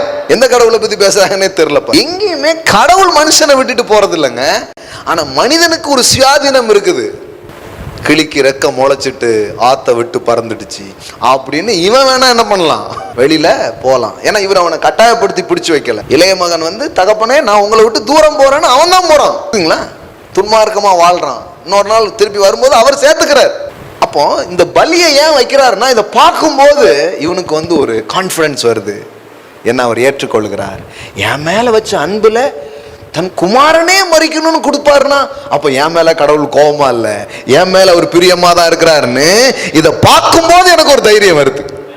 அப்போ பலிங்கிறதே எனக்காக உங்களுக்காக. கடவுளுக்கு பலி தேவையில்லை, கடவுளுக்கு பலி தேவை. இது புரியணும் பாருங்க, இது புரியணும். இது புரிஞ்சா கடவுளுடைய அன்பு நமக்கு புரியும், கடவுளுடைய பிரியம் நமக்கு புரியும். அப்ப பாருங்க 10வது அதிகாரம் 8வது வசனத்திலிருந்து வாசிக்கிறேன். கடகட நியாயப்பிரமாணத்தின்படி செலுத்தப்பட்டு வருகிற பலிகளை குறித்து மேற் சொல்லியபடி பலியையும் காணிக்கையும் சர்வாங்க தகன பலியையும் பாவ நிவாரண பலிகளையும் நீர் விரும்பவில்லை. திருப்பி திருப்பி வருது பாருங்களா. ஆனால் நம்ம கண்ணில் படவே படாது இது. ஏன்னா மண்டைக்குள்ள ஒரு செய்தி இருந்ததுன்னா வசனத்தில் இருந்தாலும் தெரியாது. ரத்தம் சிந்துதல் இல்லாமல் பாவ மன்னிப்பில்லை. நான் சொல்றேன் 9ஆம் அதிகாரம் 22வது இருக்கு. இப்ப பாருங்க, நீங்களே ஆச்சரியப்படுவீங்க. நீங்க சொன்ன ஒரு வார்த்தை அதுல இருக்காது பாருங்க. 9:22 நியாயப்பிரமாணத்தின்படி கொஞ்சம் குறைய எல்லாம் ரத்தம் சிந்துதலினால் சுத்திகரிக்கப்படும். ரத்தம் சிந்துதல் இல்லாமல் பாவங்கிற வார்த்தையே கிடையாது. ஆனா நம்மளால எப்படி பாவம்னு சொல்ல முடிஞ்சு? எல்லாம் உள்ள ஏத்துனது தான். எப்பவுமே பாருங்களேன், அதே மாதிரி தான் இந்த பலி. தேவன் அதை விரும்புகிறது இல்லைங்கிறது நம்மளால அவ்வளவு சீக்கிரம் உள்ள போகாது. வசனத்துல இருக்கும், ஆனா நம்ம மைண்ட்ல கடவுள் பலி கேட்கிறார் இதே எழுதுனதுனால நம்மளால ஈஸியா அந்த ஸ்கிரிப்சர் என்ன பண்ண முடியாது. இதுதான் பாருங்க, இது எப்படி சொல்றதுன்னா, நாம் தெரிந்திருக்கிற தகவல்களால் தடுக்கப்படுறது. புதிய தகவல்களை நம்மளால என்ன பண்ண முடியாது, பார்க்கவே அதான் எனக்கு தெரியுமான்றோம். ஆனா நல்லா கவனிச்சு பார்த்தா தெரியாது. எவ்வளவு நாளா சொல்லிட்டே இருக்கிறோம் ரத்தம் சிந்தல் இல்லாமல். ஆனா இப்ப பைபிள் எடுத்து பார்த்தா என்ன வார்த்தையே இல்லை. என்ன திடீர்னு பாவம் மறைஞ்சிட்டு மன்னிப்பு உண்டாகாதான் போட்டிருக்கு இல்லையா? அது மாதிரி நம்ம மைண்ட்ல சில இது உள்ள கேட்டு உள்ள போயிருக்குது. கேட்டதெல்லாம் சில நேரத்தில் கரெக்டா இருக்கிறது இல்லை, கொஞ்சம் கவனிச்சு பார்த்தா மட்டும்தான் கரெக்டா இருக்குது பாருங்க. ஐ வாண்ட் டு ஃபினிஷ் திட். 10வது வசனம் 9வது 10ஆம் அதிகாரம் 9வது வசனம். தேவனே உம்முடைய சித்தத்தின்படி செய்ய இதோ வருகிறேன் என்று சொன்னார். இரண்டாவது நிலை நிறுத்துவதற்கு முதலாவதை நீக்கி போடுகிறார். இயேசு கிறிஸ்துவனுடைய சரீரம் ஒரே தரம் பலியிடப்பட்டதினாலே அந்த சித்தத்தின்படி நாம் பரிசுத்தமாக்கப்பட்டிருக்கிறோம். எல்லாம் சொல்லுங்க, இயேசுவின் சரீரம் பலியிடப்பட்டதினால் நாம் பரிசுத்தமாக்கப்பட்டிருக்கிறோம். நீங்க எப்படி பரிசுத்தமானீங்க? இயேசுவின் பலியினால் பரிசுத்தமானீங்க. ஆமென். அன்றியும் எந்த ஆசாரியனும் நாடோறும் ஆராதனை செய்கிறவனாயும் பாவங்களை ஒரு காலம் நிவர்த்தி செய்யக்கூடாத ஒரே வித பலியை அநேக தரம் செலுத்துகிறவனாயும் நிற்பான். பழைய ஏற்பாட்டு நாட்கள்ல செலுத்திக்கிட்டே இருப்பாங்க பலியை. அதனால என்ன வரல? மன்னிப்பே வரல. ஆனா இங்க நீங்க வாசித்து பாருங்க, இவரோ பாவங்களுக்காக ஒரே பலியை செலுத்தி என்றைக்கும் தேவனுடைய வலது பரிசத்தில் உட்கார்ந்து. பழைய ஏற்பாட்டு ஆசாரியன் உட்கார்ந்து நீங்க பார்க்கவே முடியாது. அவர் நின்றுகிட்டே இருப்பார். ஏன்னா வந்துகிட்டே இருப்பாங்க. ஏன்? அநேக பலி, ஆனால் மன்னிப்பு இல்லை. இங்கு ஒரே பலி, அநேக பாவங்கள் மன்னிக்கப்படுகிறது. ஆமென். ஒரே பலி, அநேக பாவங்கள் மன்னிக்கப்படுகிறது. அடுத்தது பாருங்க, என்ன அருமையான வலது பரிசத்தில் உட்கார்ந்தார். உட்கார்ந்தார்னா என்ன அர்த்தம்? ஆசாரியன் உட்கார்ந்து நீங்க பார்க்கவே முடியாது. ஆனா இவர் மட்டும்தான் உட்கார்ந்து இருக்கிறார். ஏன்னா வேலை முடிஞ்சாதான் உட்கார முடியும். பழைய ஏற்பாட்டு ஆசாரியன் உட்காருவதே இல்லை, நின்றுகிட்டே இருப்பான். ஆனா இவர் ஒருத்தர் தான் உட்கார்ந்தார். ஏன்னா இட் இஸ் ஃபினிஷ்ட். இவர் மட்டும்தான் முடிச்சிருக்கிறார். இனி தம்முடைய சத்துருக்களை தமது பாதபடி ஆக்கு போடும் வரைக்கும் காத்து கொண்டிருக்கிறார். இந்த 14வது வசனம் படிக்குதுதான் இவ்வளவு நேரம் படிச்சேன் நான். ஏனெனில் பரிசுத்தமாக்கப்படுகிறவர்களை ஒரே பலியினால் இவர் என்றைக்கும் பூரணப்படுத்தி இருக்கிறார். கேட்குறாங்க, என்னுடைய சால்வேஷன் கேரண்டீடா? ஒரு முறை நான் ரட்சிக்கப்பட்டது தானா அப்படின்னு கேட்குறாங்க. அதுக்கு தான் அந்த வசனத்தை சொல்றேன். என்ன சொல்லியிருக்கு பாருங்க, ஒரே பலியினாலே இவர் என்றைக்கும் பூரணப்படுத்தி இருக்கிறார். அதாவது இயேசு கிறிஸ்துவின் சரீரம் ஒரே தரம் பலியாயிருக்கு. அந்த ஒரே தரம் பலியானது உங்களை என்றென்றைக்கும் பூரணமாக மாற்றிவிட்டது. ஆமென். எப்படி போட்டிருக்கு பாருங்க, for by the one offering he has perfected forever and completely cleansed. எல்லாம் சொல்லுங்க, forever and completely cleansed. ஆமென். அப்படின்னா என்னன்னா, என்றைக்கும் எப்போதுக்கும் நீங்க கழுவப்பட்டுட்டீங்க. Amen. You are washed, you are cleansed. You can come boldly in the presence of God. Amen. அப்போ ரட்சிப்புங்கிறது எப்படி வந்துச்சு? முடிச்சிடுறோம். ரட்சிப்புங்கிறது எப்படி வந்துச்சு? கிரியையினால் வரவில்லை. எதனால வந்துச்சு? கிருபையினால் வந்தது. அப்போ ரட்சிப்பு ஏன் எப்படி வந்ததுங்கிறது சொல்லுது 10வது வசனத்துல. ஏன் நம்ம ரட்சிக்கப்பட்டோம்னு பேசுறாரு. ஏன் ரட்சிக்கப்பட்டோம்? நற்கிரியைகளை செய்யும்படி நாம என்ன பண்ணப்பட்டோம்? ரட்சிக்கப்பட்டிருக்கிறோம். ஆமென்.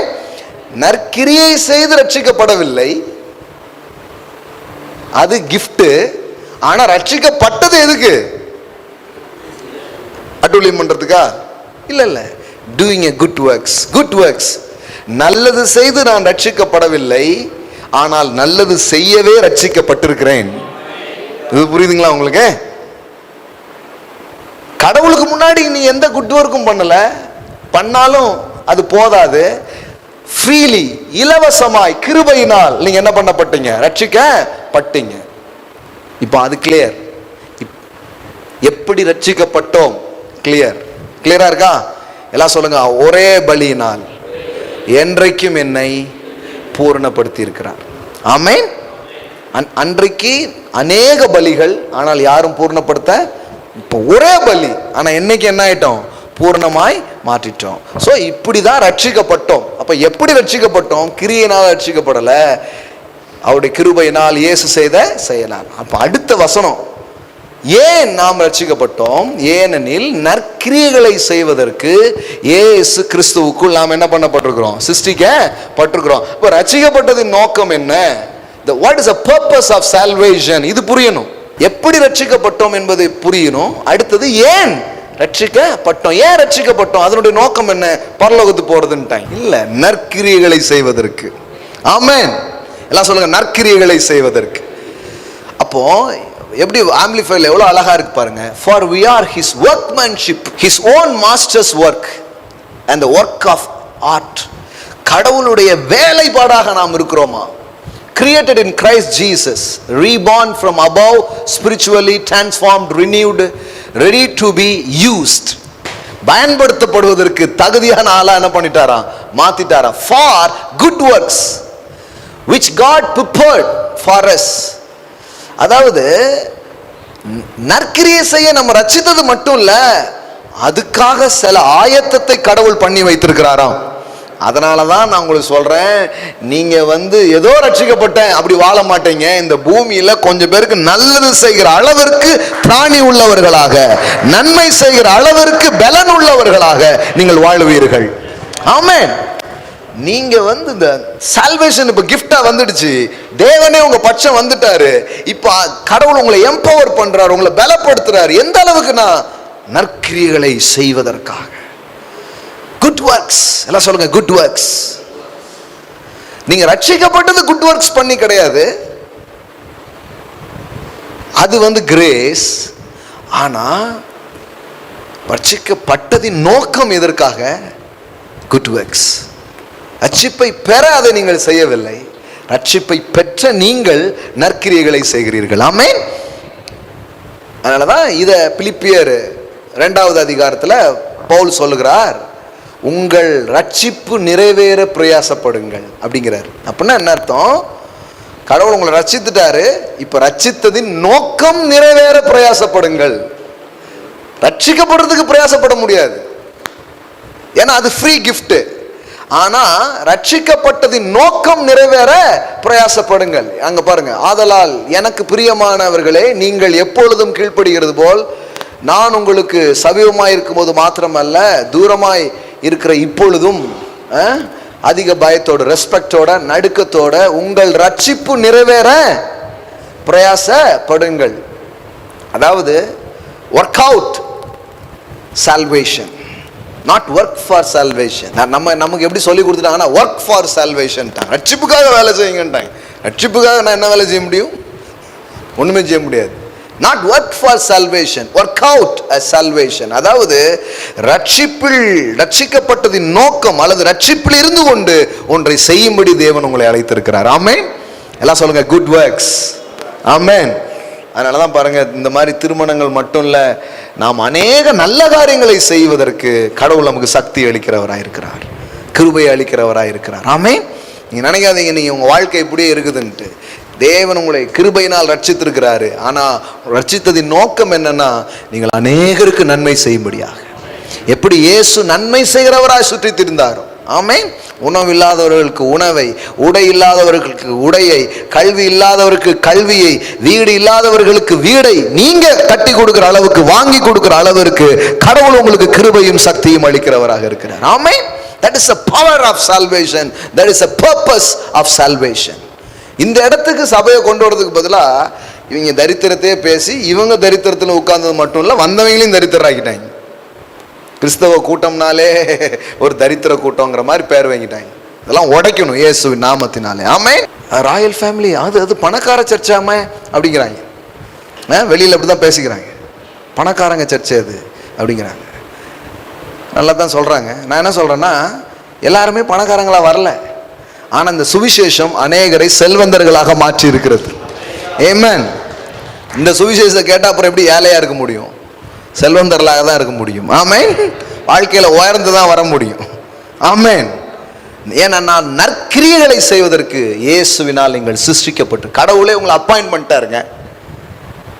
ஆமென். வாரி இறைத்தான், ஏழைகளுக்கு கொடுத்தான், அவன் நீதி என்றைக்கும் நிற்கும். ஆமென். How we saved. So why we saved? எப்படி நாம் ரட்சிக்கப்பட்டோம், ஏன் நாம் ரட்சிக்கப்பட்டோம் எப்படிங்கிறது நிறைய பேசிட்டோம். அது ரொம்ப அவசியம். ஏன்னா அவருடைய புண்ணிய செயல்களாலே, கிருபையினாலே, விசுவாசத்தை கொண்டு நாம் ரட்சிக்கப்பட்டிருக்கிறோம்.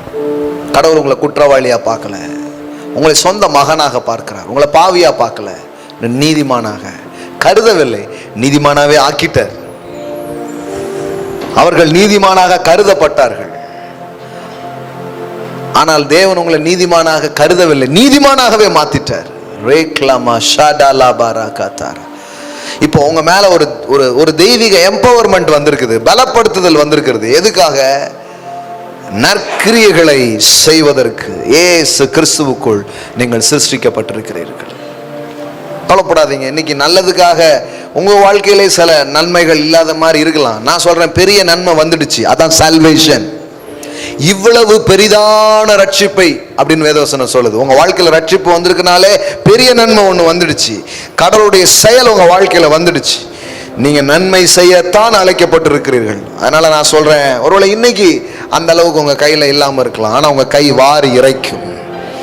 ஆமேன், ஆமேன், ஆமேன். நீங்கள் அநேகருக்கு உதவுற அளவிற்கு உங்க வாழ்க்கையில செழுமைகள் உங்களுக்கு உண்டாகும்.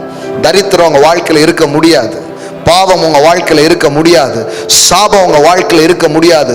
சத்துருவானவனுக்கு உங்க வாழ்க்கையில இடம் கிடையாது. இயேசு கிறிஸ்துவின் ரத்தம் உங்களை சுத்திகரித்து இருக்கிறது, உங்களை கழுவி இருக்கிறது. பாவங்கள அது உங்களை கழுவினது மாத்திரம் அல்ல, உங்களை ராஜாக்களாக அது மாற்றி இருக்கிறது. ராஜாக்களாய் அந்த ரத்தம் உங்களை மாற்றி இருக்கிறது. ஹல்லேலூயா, ஹல்லேலூயா. Live a king life. ஒரு ராஜ வாழ்க்கை வாழும்படியாக அந்த ரத்தம் உங்களை தயார்படுத்தி இருக்கிறது. ஹல்லேலூயா. எல்லா சாபங்கள் ஒளிந்து போகிறது through the blood of Jesus.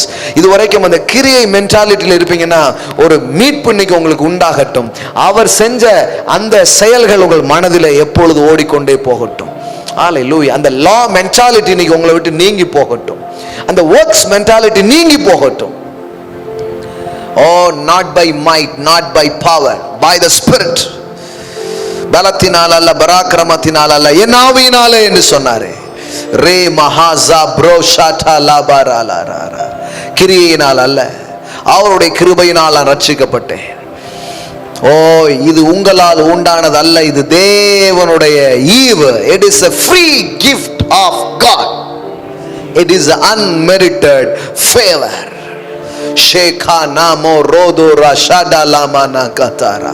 அது மாத்திரம் அல்ல, இன்றைக்கு நற்கிரியைகளை செய்வதற்கு உங்களை அழைத்திருக்கிறார். ஷாக்லே மாரா சாந்தே ரேபேலேரே. இன்னைக்கு ஒரு பலன் உங்களுக்கு உண்டாகும் என்று சொல்லுங்க. இந்த மாலை வேலை இதை பார்க்கிற உங்க மேல ஒரு தெய்வீக பலப்படுத்தல் உங்களுக்கு உண்டாகும். ஆமென், ஆமென், ஆமென். ஐஸ்வர்யத்தை சம்பாதிப்பதற்கான பலன், நல்ல காரியங்களை செய்வதற்கான பலன், ஹல்லேலூயா, உங்களுக்கு உண்டாகும். இயேசுவின் நாமத்தினாலே நீங்கள் பலப்படுத்தப்படுவீர்கள். ஹல்லேலூயா, ஹல்லேலூயா, ஹல்லேலூயா. நிச்சயமா ஹல்லேலூயா. நீங்க நன்மை செய்யும்படி கடவுளால் படைக்கப்பட்டிருக்கிறீர்கள். அதற்காக எல்லாத்தையும் அவர் ரெடி பண்ணி வச்சிருக்கிறாராம், முன்னாயத்தம் செய்திருக்கிறார். அவைகளில் நீங்கள் நடக்கும்படி முன் ஆயத்தங்களை செய்திருக்கிறார். ஒரு முன்னாயத்தம் செய்யப்பட்டிருக்கிறது. ரனாகா மா டலாகா தோரோ ரமாகா போஷேக்லே மாட்டாலா பாராகாதாரா. அந்த முன்னாயத்தத்திற்காக நன்றி.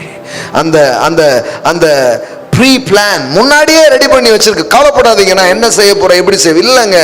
நீங்க 4 பேருக்கு நல்லது பண்றதுக்கு என்னென்ன வேணுமோ அதை ரெடி பண்ணி வச்சுட்டாரு, ஆயத்தம் செய்திருக்கிறார். எவ்வளவு அழகா சொல்லுது பாருங்க 2:10. முன் ஆயத்தம் செய்திருக்கிறார். நீங்கள் அவைகளில் நடக்கும்படி அவர் முன் ஆயத்தம் செய்திருக்கிறார். என்ன அருமையான வார்த்தை. அவைகளில் நாம் நடக்கும்படி அவர் முன்னதாகவே. அப்படின்னா என்ன? அந்த குட் ஒர்க்ஸ் நீங்க செய்யறதுக்கு என்னென்ன வேணுமோ அதையெல்லாம் அவர் செட் பண்ணியிருக்கிறார். ஆமென், ஆமென். அந்த வழிகள் எல்லாம் ஹல்லேலூயா, ஹல்லேலூயா, ஹல்லேலூயா, ஹல்லேலூயா, ஹல்லேலூயா. எல்லாம் ரெடியா இருக்குது உங்களுக்காக. ராக்லாமா ஷாகாதா ரபாலாபா. ஹல்லேலூயா. pre-arranged and made ready for us. எல்லாமே ரெடியா இருக்குது உங்களுக்காக. பயப்படாதீங்க, பயப்படாதீங்க.